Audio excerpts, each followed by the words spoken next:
Indigo world digital classes. आप देख रहे हैं बिजनेस स्टडीज स्टैंडर्ड 12 सीरीज। आज हमारा चैप्टर चल रहा है, chapter number 1 which is nature and significance of management.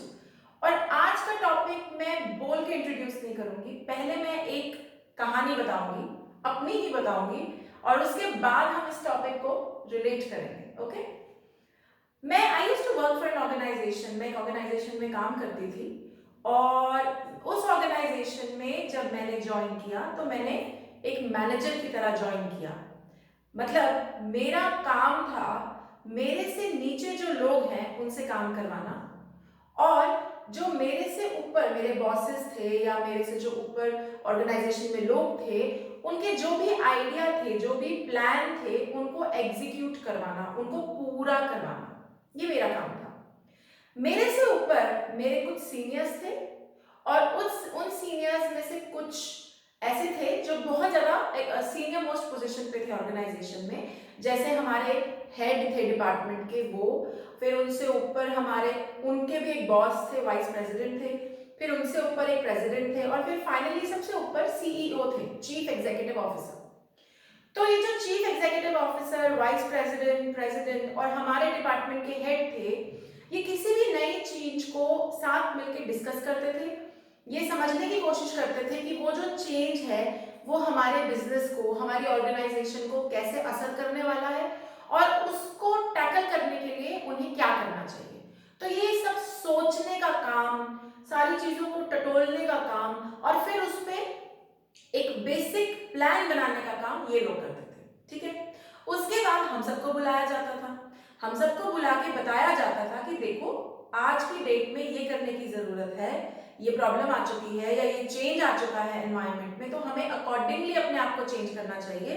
तो हम लोग क्या करते थे, उनका प्लान पकड़ा और उसको छोटे छोटे प्लान्स में आगे डिवाइड कर दिया। ठीक है, मान लो एग्जाम्पल लो कि एक साल हमको बुलाया गया और हमारी टॉप मैनेजमेंट ने हमको कहा कि हमको इस साल नंबर 1 पोजीशन लेनी है अपने प्रोडक्ट में इंडिया में हमको अपना प्रोडक्ट नंबर 1 पोजीशन पर लेकर आना है, और हमने सोचा है कि इसके लिए हमको मार्केटिंग करनी है बहुत। तो नेक्स्ट स्टेप इन्होंने सोचा, हम सबको बुलाया और आगे बताया कि ये हमने सोचा है, ये मोटा मोटा प्लान है, अब इसको तुम आगे और छोटे छोटे प्लान्स में डिवाइड करो। हम लोगों ने, हर किसी डिपार्टमेंट ने ये आइडिया समझ लिया। जैसे मान लो उन्होंने बोला मार्केटिंग करनी है, तो मार्केटिंग में जो मार्केटिंग का डिपार्टमेंट होता है उनका काम होता है प्रोडक्ट को दुनिया तक पहुंचाना। तो बस मार्केटिंग हेड जो थे वो बैठ गए सोचने, नीचे जो मैनेजर थे उन्होंने, हर किसी ने सोचना शुरू किया कि अच्छा कैसे कर सकते हैं, एडवर्टीजमेंट करें, टीवी के थ्रू करें, रेडियो के थ्रू करें, प्रिंट में भेजें, या कोई और स्कीम चलाएं, क्या करें। और जैसे एचआर वाले थे, एचआर वालों को बोला गया कि एम्प्लॉयज को बहुत तरीके से हायर किया जाए, और जो हमारे यहाँ एम्प्लॉयज हैं उनका ध्यान रखा जाए, क्योंकि एम्प्लॉय अच्छा होगा तो वो भी आगे जाके अच्छा बोलेगा। तो हम लोगों ने वो काम करना शुरू कर दिया, और ये हम लोगों को जो काम करवाना था वो हमसे नीचे एक लेवल थी, उनसे काम करवाना था। तो हमने उनको काम फर्दर दिया, और इवेंचुअली जो काम बहुत सारा, जो मेजर पार्ट ऑफ द काम था वो उन लोगों ने किया। तो अगर आप देखें इस एग्जाम्पल में, आइडिएशन, स्ट्रेटेजाइजिंग सबसे ऊपर वाले लोगों ने की, फिर उन्होंने आगे काम भेजा, हमने उसको फर्दर छोटे छोटे प्लान्स में डिवाइड किया, कुछ काम अपने पास रख लिया, और बहुत सारा काम सुपरवाइजरी लेवल पे नीचे, जो हमसे नीचे लोग थे उनको दे दिया। ठीक है, हर ऑर्गेनाइजेशन में इस तरीके से लेवल्स होती हैं, क्योंकि काम कोई एक बंदा तो कर नहीं सकता, सबको मिलकर हर किसी को कुछ ना कुछ काम करना है, लेकिन हर लेवल पे अपना स्किल होता है, अपनी अथॉरिटी होती है, उसके हिसाब से हर लेवल काम करती है। अब स्कूल का एग्जाम्पल लो, स्कूल में जो काम प्रिंसिपल करती हैं वो काम बच्चे तो नहीं कर सकते, और जो काम टीचर्स करती हैं वो काम प्रिंसिपल नहीं कर सकती।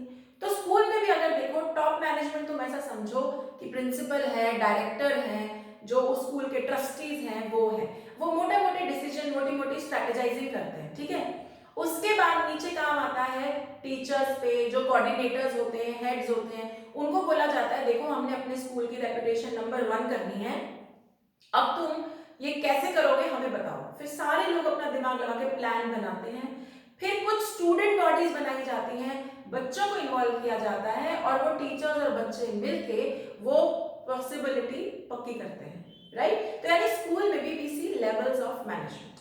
यही हमारा आज टॉपिक है। इसी चीज को हम डिटेल में समझेंगे कि लेवल्स ऑफ मैनेजमेंट क्या होता है, हर ऑर्गेनाइजेशन में मैनेजमेंट की कितनी लेवल्स हैं और किस तरीके से काम कंप्लीट होता है। हम ये भी समझेंगे कि हर लेवल का क्या काम है और कौन कौन सी डेजिग्नेशंस किस किस लेवल पे यूज होती हैं। डेजिग्नेशन समझते हैं ना, स्टेटस है, नाम है।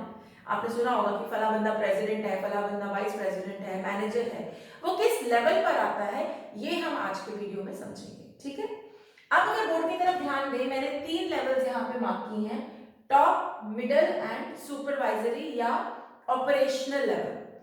Top level is the senior most level, सबसे हाईएस्ट पोस्ट होती हैं ये ऑर्गेनाइजेशन में, और इनमें जो डेजिग्नेशंस यूज होती हैं वो ये आपके सामने chairman, president, vice president, CEO, CFO. CEO का मतलब है चीफ एग्जीक्यूटिव ऑफिसर, सीएफओ का मतलब है चीफ फाइनेंशियल ऑफिसर। ये सारे बड़े बड़े नाम हमारी सीनियर मोस्ट मैनेजमेंट में आते हैं और इनका सबसे इंपॉर्टेंट काम है स्ट्रैटेजाइज करना, स्ट्रैटेजी बनाना।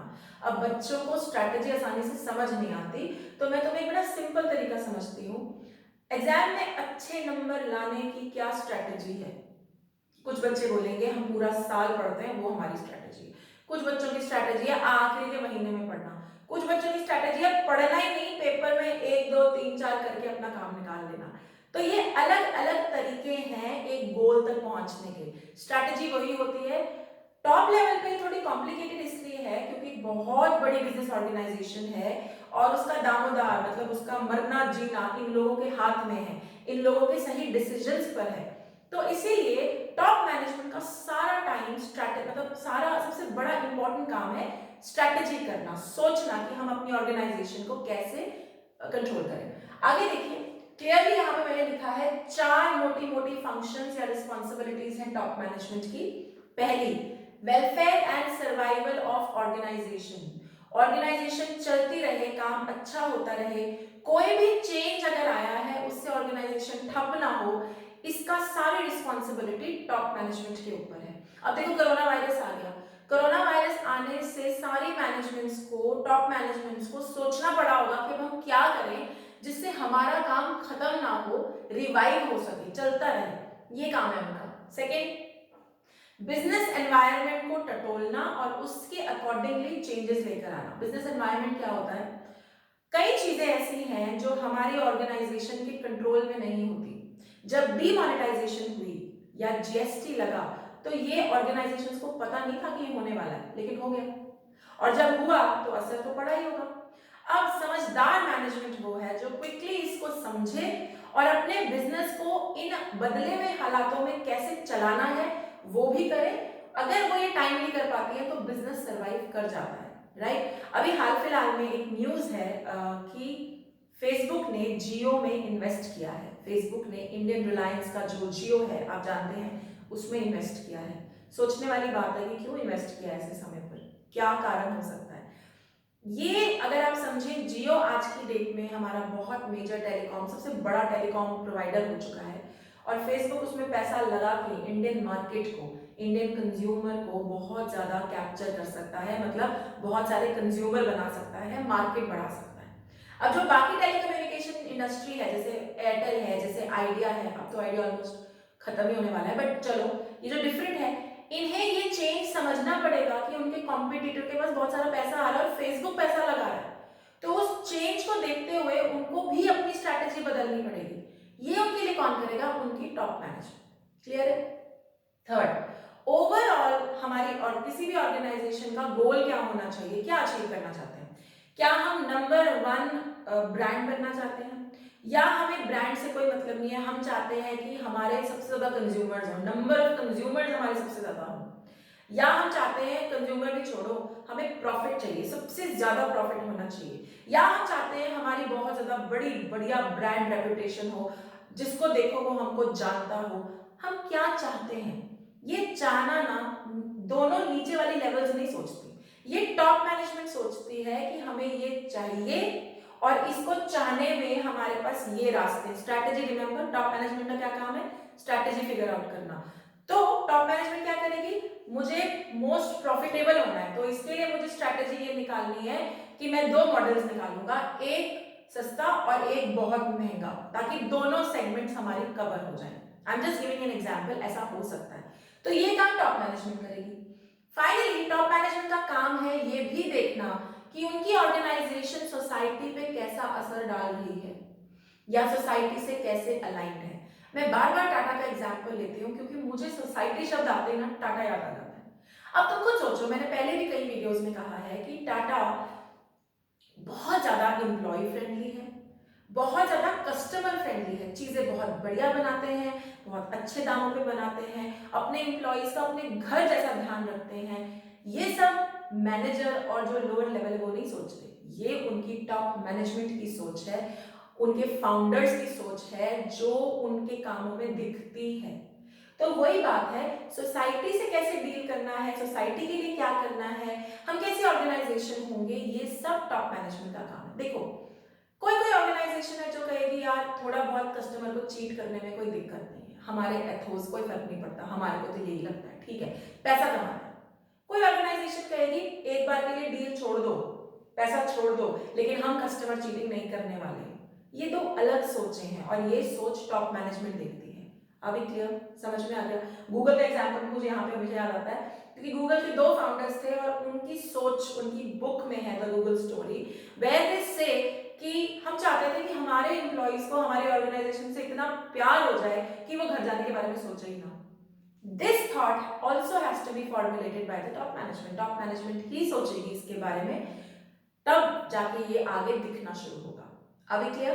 तो मैंने चार चीजें कही, मैंने कहा चार काम है, welfare and survival of organization top management देखेगा, बिजनेस एनवायरनमेंट को देख के अडेप्ट टॉप मैनेजमेंट करेगा, ओवरऑल गोल एंड स्ट्रेटेजी, हमें कहाँ पहुंचना है, हमें क्या बनना है, हमारा विजन क्या है, टॉप मैनेजमेंट के हाथ में, और सोसाइटी से कैसा रिलेशनशिप रहेगा वो भी टॉप मैनेजमेंट के हाथ में। नक्शल में कहूं तो strategising is their entire work, और डेजिग्नेशंस आपके सामने हैं। बहुत सारी केस स्टडीज आती हैं इस पे, वन मार्कर्स भी अदरवाइज भी।